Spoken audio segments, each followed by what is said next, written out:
This channel does not promote any violent, harmful, or illegal activities. All content provided by this channel is meant for educational purpose only. 7ই March আমাদের মহান নেতা জাতির পিতা বঙ্গবন্ধু শেখ মুজিবুর রহমান যে ভাষণ দিয়েছিলেন, যে ভাষণ বিশ্ব ঐতিহ্যে স্থান পেয়েছে, সেই প্রামাণ্য দলিলে স্থান পেয়েছে। বাংলাদেশ আজকে স্বাধীন, আমরা স্বাধীনতা অর্জন করেছি। এই স্বাধীনতা অর্জন সেই 1948 সালে ভাষা আন্দোলন থেকেই কিন্তু শুরু। বাঙালি জাতি, আমাদের সংস্কৃতি, আমাদের কৃষ্টি, আমাদের স্বাধীন সত্তা তা বিকশিত হবার যাতে সুযোগ পায় সেদিকে লক্ষ্য রেখেই আমাদের মহান নেতা জাতির পিতা বঙ্গবন্ধু শেখ মুজিবুর রহমান তার জীবনটাকে উৎসর্গ করেছিলেন এবং দীর্ঘ সংগ্রামের পথ বেয়ে সমগ্র জাতিকে স্বাধীনতার চেতনায় উদ্বুদ্ধ করেছিলেন, ঐক্যবদ্ধ করেছিলেন। 7ই মার্চের ভাষণের সেই দিনটির কথা আমার খুব মনে পড়ে। এবং তার আগে থেকে আপনারা জানেন যে 1970 সালে যে নির্বাচনটা হলো, সেখানে অবশ্য ইয়াহিয়া খান আইয়ুবের যে পতন হয় আগরতলা ষড়যন্ত্র মামলার পরে, সেই পতনের পরে ইয়াহিয়া খান ক্ষমতায় আসে, আর এক মিলিটারি ডিক্টেটর। তবে সে কথা দিয়েছিল নির্বাচন দেবে এবং সেই নির্বাচনের জন্য সে একটা লিগ্যাল ফ্রেমওয়ার্ক অর্ডার জারি করে 1970 সালে। সেখানে কিন্তু অনেক অনেক কিছু লেখা আছে এবং ক্ষমতাটা ওই প্রেসিডেন্টের হাতেই থেকে যায় ঘুরে ফিরে। তারপরেও বঙ্গবন্ধু শেখ মুজিব সিদ্ধান্ত নিলেন এই এলএফওর অধীনেই নির্বাচন করবেন। আমাদের অনেকে কিন্তু বাধা দিয়েছিল, অনেকে চায়নি ইলেকশনটা হোক এইভাবে এই অবস্থায়। কিন্তু আমি জানি, আমি অন্তত সন্তান হিসেবে যতটুকু আমার বাবার কাছ থেকে শোনা এবং আমরা সবসময় আন্দোলন সংগ্রামে ছিলাম, তিনি একটা কথাই বলেছিলেন যে এই নির্বাচনের মধ্য দিয়ে এটাই সিদ্ধান্ত হবে যে সমগ্র বাঙালি জাতির পক্ষে কথা কে বলবে, বাঙালি জাতির নেতৃত্ব কে দেবে। কারণ তিনি পাকিস্তানিদের ভালো করে জানতেন এবং এই নির্বাচনে যে আওয়ামী লীগ জয়লাভ করে আসবে তারা ক্ষমতা দেবে না, ক্ষমতা যদি না দেয় তাহলে আমাদের যে সশস্ত্র যুদ্ধে যেতে হবে তার প্রস্তুতিও তিনি নিয়েছিলেন। ওই 69 সালে জেল থেকে বের হয়ে আসেন যখন, তারপর তিনি লন্ডনে যান। আমার সৌভাগ্য ছিল আমি তখন লন্ডনেই ছিলাম, কারণ আমার বাবা মুক্তির পরেই আমি আমার স্বামীর সাথে মে মাসের দিকে চলে যাই ইটালি। সেখান থেকে যেহেতু আমার স্বামী ডক্টর ওয়াজেদ আরেকটা চাকরি পান লন্ডনে, সেখানে আমি যাই। তো সেই সময় বসে ওখানে প্রবাসীদের সঙ্গে আলোচনা এবং মোটামুটিভাবে নির্বাচন এবং নির্বাচনের পরবর্তী কী করণীয়, এবং যদি শান্তিপূর্ণভাবে ক্ষমতা হস্তান্তর না করে তাহলে যে সশস্ত্র বিপ্লবে যেতে হবে তার সমস্ত প্রস্তুতি তিনি সেখানে বসে নিয়েছিলেন। এটা আমি অনেকবার বলেছি। 70 সালের নির্বাচনে সমগ্র পাকিস্তানে আওয়ামী লীগ একক সংখ্যাগরিষ্ঠতা পেল।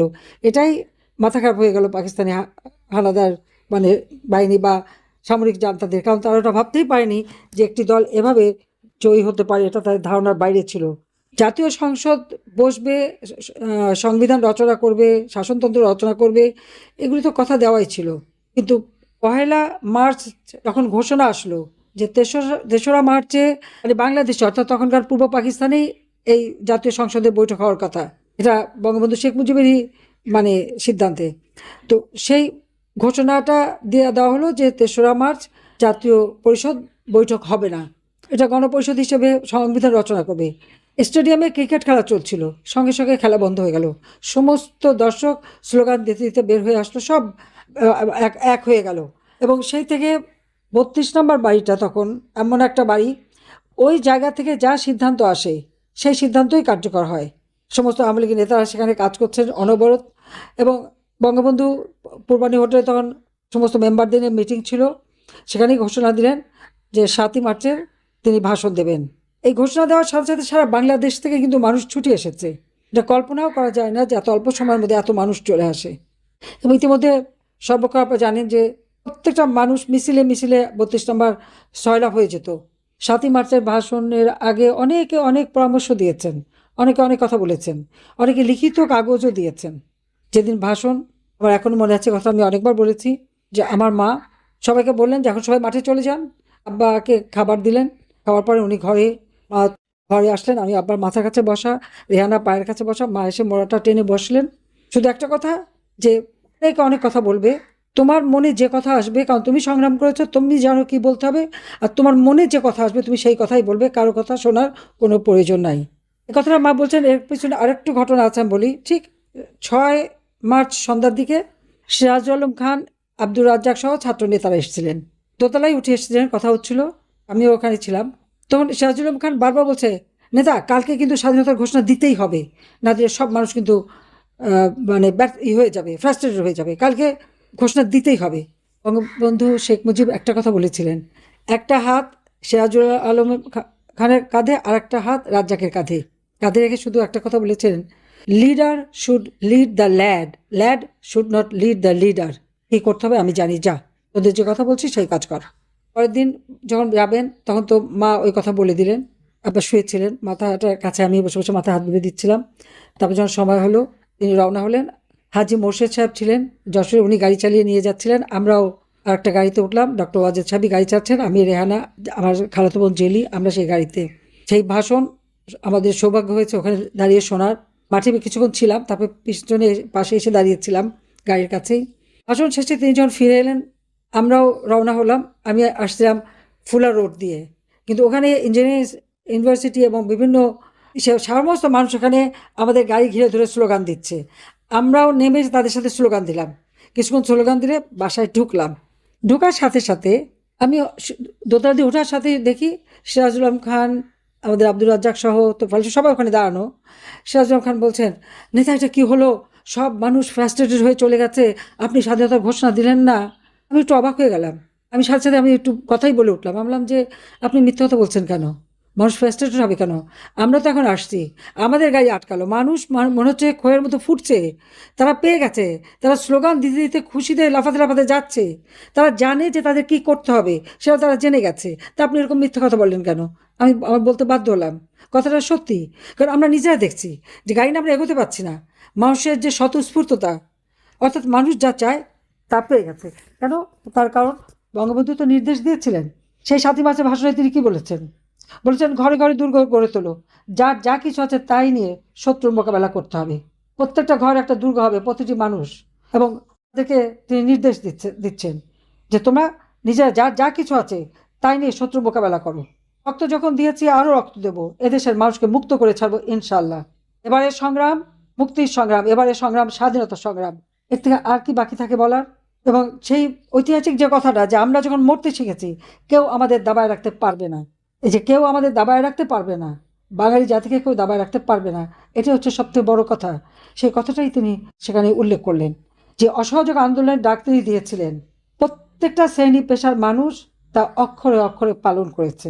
এমনকি ইয়াহিয়া খান যখন আলোচনার জন্য আসলো প্রেসিডেন্ট হাউসে, বাঙালি বাবুর্চিরা তখন রান্না করবে না, তখন প্রেসিডেন্ট হাউস থেকে ফোন করলো 32 নম্বরে, ডক্টর কামাল হোসেন সেখানে ফোন ধরলেন, বললো যে এখানে তো বাবুর্চিরা রান্না করছে না, প্রেসিডেন্টকে গরম খাবার দেওয়া যাচ্ছে না, কারণ 32 নম্বর থেকে হুকুম না আসছে তারা রান্না করবে না, কারণ তারা অসহযোগ আন্দোলন করছে।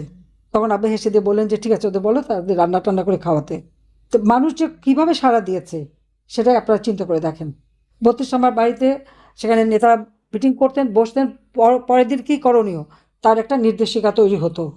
ওখানে একটা সাইক্লোস্টাইল মেশিন ছিল, সেখানে এখনকার মতো তো আর এত আধুনিক প্রযুক্তি ছিল না, সেই মেশিনটা দিয়ে সেখানে পেন্সিল কেটে ওটা হাত দিয়ে ঘোরাতে হতো এবং সেটা প্রিন্ট করে সারা বাংলাদেশে ছড়িয়ে দেওয়া হতো। এইভাবেই সমস্ত মানুষকে কিন্তু তিনি ঐক্যবদ্ধ করে এগিয়ে নিয়ে যান। 6 দফা দাবিটাই ছিল মূল মন্ত্র। 1965 সালে পাকিস্তান ভারত যুদ্ধ হয়, বাংলাদেশ অর্থাৎ পূর্ব পাকিস্তান ছিল সম্পূর্ণ অরক্ষিত। আমরা তখন কলেজে পড়ি, আমরাও তখন মিছিল করেছি। এরপরেই কিন্তু বঙ্গবন্ধু শেখ মুজিব 6 দফা দাবি পেশ করলেন। যখন সমগ্র বিরোধী দলের মিটিং হলো পাকিস্তানে, তিনি গেলেন, সেখানে 6 দফা বলতে চাইলেন, তারা আপত্তি জানালো। তিনি প্রেসকে এটা বললেন, বলে বাংলাদেশে ফিরে আসলেন। ফিরে এসে এয়ারপোর্টে প্রথম প্রেসে তিনি 6 দফা সম্পর্কে বললেন, তারপর তো প্রেস কনফারেন্স করে বিস্তারিত বলা হলো এবং 6 দফার পক্ষে লেখা এবং সারা বাংলাদেশে তিনি এটা প্রচার করলেন। 35 দিনের মধ্যে 32টা জনসভা তিনি করেছিলেন এবং প্রায় জনসভাগুলি যখন যেখানে করতেন সাথে সাথে তার মধ্যে ওয়ারেন্ট ইস্যু হতো, নেক্সট মিটিং করতে যাচ্ছেন সেখানে গ্রেপ্তার, আবার জামিনে মুক্তি পেতেন। এইভাবে 8 বার তিনি গ্রেপ্তার হন এবং মুক্তি পান, কিন্তু শেষ মিটিংটা আদমজিতে করেন। সেই দিন 6 দফার মিটিং করে যখন ফিরে আসেন, ওই দিনই রাত্রেবেলা পুলিশ এসে আমার বাবাকে গ্রেপ্তার করে নিয়ে যায়। যখন কারাগারে বন্দি 7ই জুন হরতাল ডাকা হলো, আমার মা কখনো সামনে আসেননি, কিন্তু সবসময় পর্দার আড়ালে থেকে তিনি কিন্তু খুব ভালোভাবে দলটাও গোছাতেন, ছাত্রলীগের দেখাশোনা করতেন, আন্দোলন সংগ্রামটাও করতে জানতেন। সেই দিন প্রায় 11 জন মনুমিয়া সহ তারা শহীদ হলো। তারপরে আগরতলা ষড়যন্ত্র মামলা 18ই জানুয়ারি 68 সালে ঢাকা কেন্দ্রীয় কারাগার থেকে মুক্তি দিয়ে ঢাকা ক্যান্টনমেন্টে বন্দি করা হলো। সেখানে দেশদ্রোহী মামলা, ওখানে ভিতরেই কোর্ট বসিয়েছিল। গণ অভ্যুত্থান হলো 22শে ফেব্রুয়ারি 69 সালে তিনি মুক্তি পেলেন। কাজে নির্বাচনের পর থেকে যে জনগণের ম্যান্ডেটটা তিনি পেলেন সেটাই ছিল তার শক্তির আধার। এবং সেই 7ই মার্চের এই ভাষণের মধ্য দিয়ে সমগ্র জাতিকে তিনি একটা নির্দেশ দিয়ে দিলেন কার কী করণীয়। এবং প্রত্যেকটা এলাকায় জেলা মহকুমায় যে সংগ্রাম পরিষদ গড়ে তোলার নির্দেশ দিয়েছিলেন আওয়ামী লীগের নেতৃত্বে, সেই সংগ্রাম পরিষদও গড়ে তোলা হয়েছিল। 25শে মার্চ পাকিস্তানি হানাদার বাহিনী যখন নিরস্ত্র বাঙালির উপর হামলা করলো পূর্ব পরিকল্পনা অনুযায়ী, সঙ্গে সঙ্গে বঙ্গবন্ধু শেখ মুজিব তার স্বাধীনতার ঘোষণাটা দিলেন। পিলখানায় সুবেদার মেজর শওকত আলী এবং তার সাথে 3 জন সঙ্গী নিয়ে তিনি অপেক্ষা করছিলেন যে এখান থেকে সিগন্যাল যাওয়ার সাথে সাথে এই ভাষণটা তিনি ওয়্যারলেসের মাধ্যমে প্রচার করে দেবেন। আরেকটি যে ওয়্যারলেসের সেট ছিল বলদা গার্ডেনে, সেখানে এক ইঞ্জিনিয়ার সাহেব ছিলেন, তার দায়িত্ব ছিল। সঙ্গে সঙ্গে তিনি ওটা প্রচার করলেন। প্রচার করার পরে তিনি আবার ফোন করলেন যে আমি কী করবো, বললেন যে মেশিনটা ফেলে দিয়ে তুমি সরে যাও, কারণ তখন পাকিস্তানি হানাদার বাহিনী নেমে পড়েছে। সুবেদার মেজর শওকত আলী কিন্তু বাঁচতে পারেনি। পিলখানা যখন আক্রমণ করলো তারা কয়েকজন ধরা পড়লো, দিনের পর দিন অত্যাচার করে তাদেরকে হত্যা করেছে। তার মেয়ে রাজশাহী বিশ্ববিদ্যালয়ের শিক্ষক ছিলেন। আমি আসার পরে তার সাথে আমার পরিচয় এবং তাকে আমি খুঁজে বের করেছিলাম। কাজে আমি আমার যখন ক্ষমতা আসি তখন বিডিআরের যিনি ছিলেন তখন তাকে দিয়ে আমি তাকে খুঁজে বের করেছিলাম।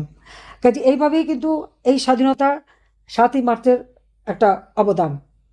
জ্যাকব ফিল্ড তার 2500 বছরের সমস্ত বক্তৃতা, যে বক্তৃতা জনগণকে উদ্বুদ্ধ করেছে, স্বাধীনতার চেতনা উদ্বুদ্ধ করেছে, সেই তার গবেষণায় 7ই মার্চের ভাষণটা স্থান পেয়েছে জনগণকে উদ্বুদ্ধ করার জন্য। আমাদের মুক্তিযুদ্ধে যারা অংশগ্রহণ করেছেন তাদের প্রেরণা ছিল, শক্তি সাহস জুগিয়েছে এই ভাষণ, ওই দুটি কথা। এবারের সংগ্রাম মুক্তির সংগ্রাম, এবারের সংগ্রাম স্বাধীনতা সংগ্রাম। স্বাধীন বাংলা বেতার কেন্দ্র থেকে নিয়মিত এটা প্রচার করা হতো। সেই বাঙালি জাতির জনক বঙ্গবন্ধু শেখ মুজিবুর রহমানের নেতৃত্বে স্বাধীনতা অর্জন করেছে।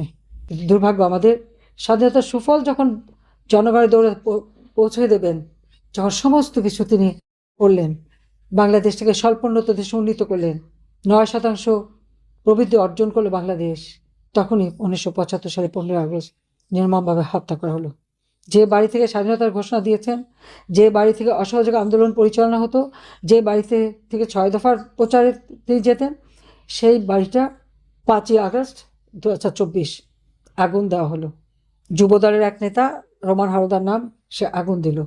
আর 5 ফেব্রুয়ারি 2025 ওই বাড়িটাকে বুলডোজার দিয়ে ভেঙে সেখানে ইসলামিক এক পতাকা তোলা হলো। শুধু তাই না, এখন পুরো বাড়িটা লুটপাট, ধ্বংসস্তূপের উপর কিছু ভাঙা ইট পড়ে আছে। সেই ভাঙা ইটকেও এদের অনেক ভয়। ডক্টর মোহাম্মদ ইউনূসের যে চক্রান্তটা, এটা তো আজকের থেকে না, সেটা তো এখন বের হচ্ছে, অনেক তথ্যই আজ বেরিয়ে এসেছে। কাজেই আরও তথ্য বেরোবে যে কতভাবে চক্রান্ত। যেদিন থেকে আমি ফিরে এসেছি, কারণ 15 আগস্ট বেঁচে গিয়েছিলাম আমি আর আমার 21 সালে ফিরে এসেছি, যখন থেকে নেমেছি তখন থেকেই চক্রান্ত চলছে। কিন্তু সেই চক্রান্ত মোকাবেলা করে 5 বার ক্ষমতা এসেছি, বাংলাদেশকে উন্নয়নশীল দেশ হিসেবে মর্যাদা উন্নীত করেছি। অপরাধটা কি আমার? হ্যাঁ, দেশ বিক্রি করতে চাইনি। বা চিন্তা করেন তো, আজকে যদি আমার বাবা সেন্ট মার্টিনে ঘাঁটি করতে দিত, বা আমিও যদি দিতাম, আজকে যখন ইরানে আক্রমণ করলো, আর ইরান যখন পাল্টা আক্রমণ করছে, প্রত্যেকটা আমেরিকান ঘাঁটিতে তারা হামলা করছে, বাংলাদেশটা কি বাদ যেত ওখান থেকে? বাদ যেত না। তাহলে কি অবস্থাটা হতো? যে কোনো একজন রাজনৈতিক নেতার একটা দূরদর্শিতা থাকা দরকার, দেশপ্রেম থাকা দরকার। যারা ক্ষমতা থেকে আমাদেরকে হটিয়েছে তাদের কোনো দেশপ্রেম নেই, ক্ষমতাটা আর অর্থ লোভ। আমাদের তো সেটা ছিল না। তবে আমার দৃঢ় বিশ্বাস যে বারবার তো বেঁচে গেছি, এবারও বেঁচে উঠছেন, এই বাংলাদেশ আবার আমরা ফিরে পাবো। আজকে পেশাজীবী যখন ঐক্যবদ্ধ হয়েছেন, এটাই সবসময় সব আন্দোলন সংগ্রাম সফলতা পায় যখন পেশাজীবী ঐক্যবদ্ধ হয়ে এগিয়ে আসেন। আপনাদের আবারও ধন্যবাদ জানাচ্ছি যে সাহস করে আবার এসেছেন, আর দেশ দুর্গ অত্যাচার নির্যাতিত হয়েছেন, ইনশাল্লাহ আগামী দিনে মুক্তি আসবে। সবাইকে ধন্যবাদ। জয় বাংলা, জয় বঙ্গবন্ধু, বাংলাদেশ তৈরি হোক। খোদা হাফেজ।